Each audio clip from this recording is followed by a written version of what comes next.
حج season 2025 حجاج گرمی سے Nadal ہونے کے کیسز میں 90% کی کمی۔ سعودی وزارت صحت نے حج سیزن 2025 کے دوران گزشتہ برس کے مقابلے میں حجاج میں گرمی کی تھکان نڈال ہونے کے کیسز میں 90% کمی کا اعلان کیا۔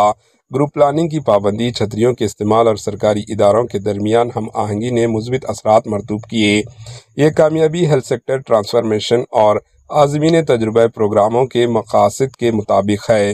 ان پروگراموں کا مقصد عازمین حج کو محفوظ اور صحت مند ماحول میں حج کی ادائیگی کے لیے بااختیار بنانا ہے۔ وزارت کا کہنا ہے کہ کیسز میں نمایاں کمی، احتیاطی تدابیر میں اضافہ، صحت سے متعلق اویئرنیس مہم، صحت کے شعبے اور متعلقہ سرکاری ایجنسیوں کے درمیان مضبوط ہم آہنگی کا براہ راست نتیجہ ہے۔ ان کوششوں نے حجاج کو گرمی کی تھکاوٹ سے بچانے میں اہم کردار ادا کیا، انہیں آرام اور محفوظ طریقے سے حج ادا کرنے میں مدد فراہم کی۔ یاد رہے، سعودی حکام نے حجاج کو ہدایت کی تھی کہ وہ میدان عرفات میں قیام کے دوران صبح 10 سے شام 4 بجے تک اپنے خیموں میں رہیں۔ یہ ہدایت حجاج کی سلامتی اور صحت کے تحفظ کو یقینی بنانے کے لیے جاری کی گئی تھی۔